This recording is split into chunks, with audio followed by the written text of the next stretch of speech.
Assalamualaikum warahmatullahi wabarakatuh. Halo guys, welcome back my YouTube channel. Video kali ini saya akan membahas mengenai pembelajaran Pancasila. 1. Hakikat dan fungsi Pancasila. Yang kedua, perumusan Pancasila. Yang ketiga, pelaksanaan Pancasila. Yang pertama saya akan jelaskan yaitu hakikat dan fungsi Pancasila.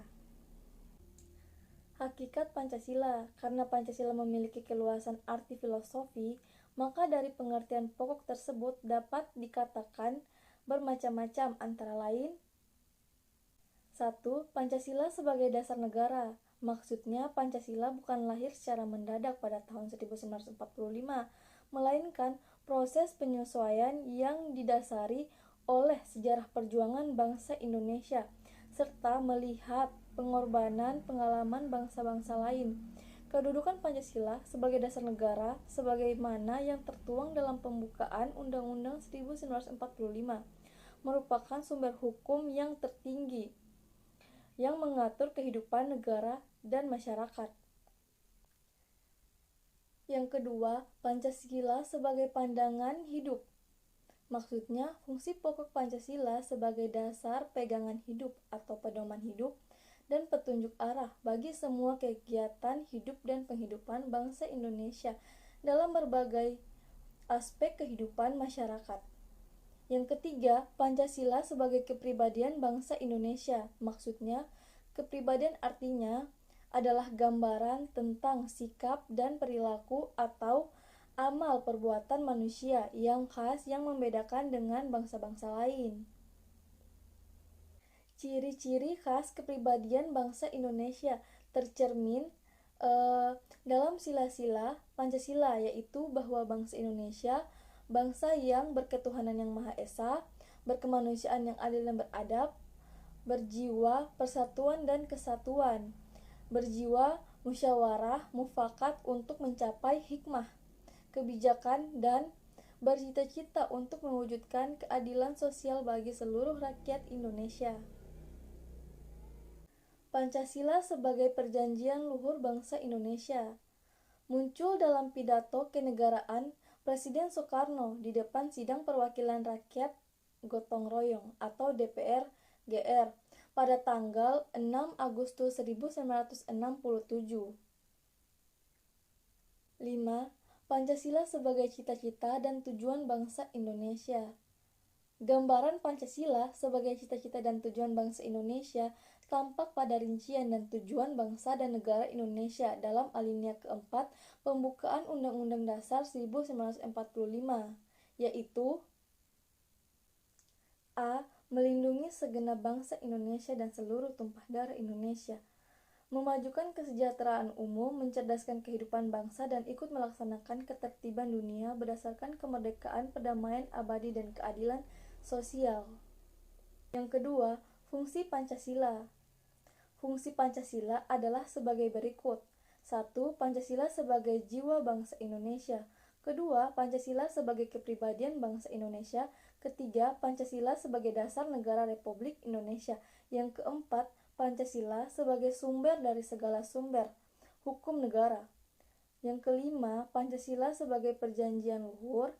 Yang keenam, Pancasila sebagai cita-cita dan tujuan bangsa Indonesia. Yang ketujuh, Pancasila sebagai pandangan hidup. Yang kedelapan, Pancasila sebagai moral pembangunan. Yang kesembilan, pembangunan nasional sebagai pengamalan Pancasila. B. Perumusan Pancasila.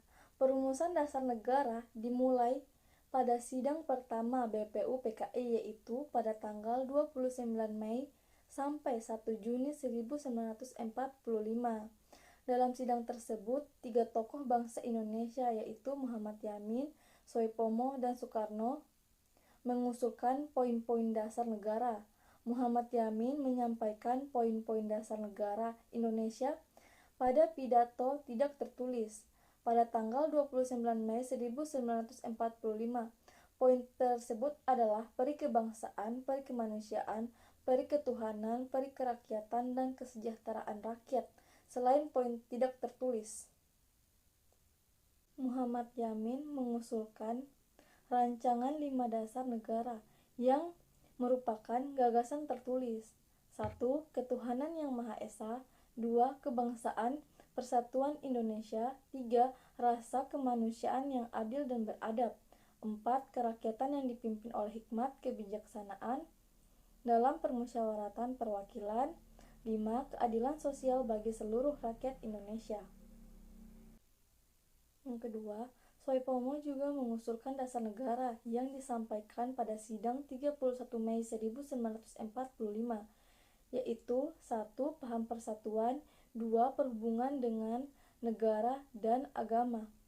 Ketiga, sistem badan permusyawaratan. Yang keempat, sosialisasi negara. Yang kelima, hubungan antara bangsa yaitu bersifat Asia Timur. Pada hari terakhir sidang BPUPKI 1 Juni 1945, Soekarno mengusulkan dasar negara yang terdiri dari 5 poin dan dinamakan Pancasila. 1. Kebangsaan Indonesia. Yang kedua, internalisasi atau perikemanusiaan.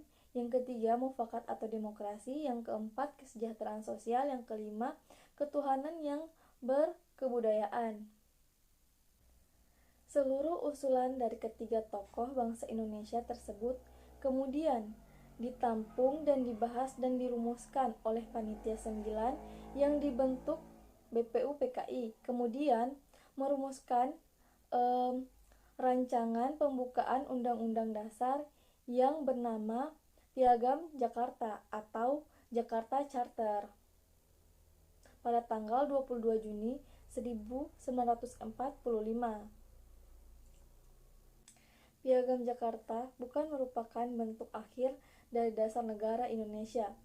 Sidang Panitia Persiapan Kemerdekaan Indonesia atau PPKI pada tanggal 18 Agustus 1945 merupakan sidang penting dalam sejarah lahirnya Pancasila. Pada sidang PPKI tersebut, Pancasila ditetapkan sebagai dasar ideologi. C. Pelaksanaan Pancasila. 1. Orde Lama pada tahun 1945 sampai 1966. Kedua, Orde Baru 1966 sampai pada tahun 1998. Yang ketiga, Reformasi sampai 1998 sampai sekarang. Baik, itu saja pemaparan dari saya. Saya akhiri dengan ucapan wabillahi taufiq wal hidayah. Wassalamualaikum warahmatullahi wabarakatuh.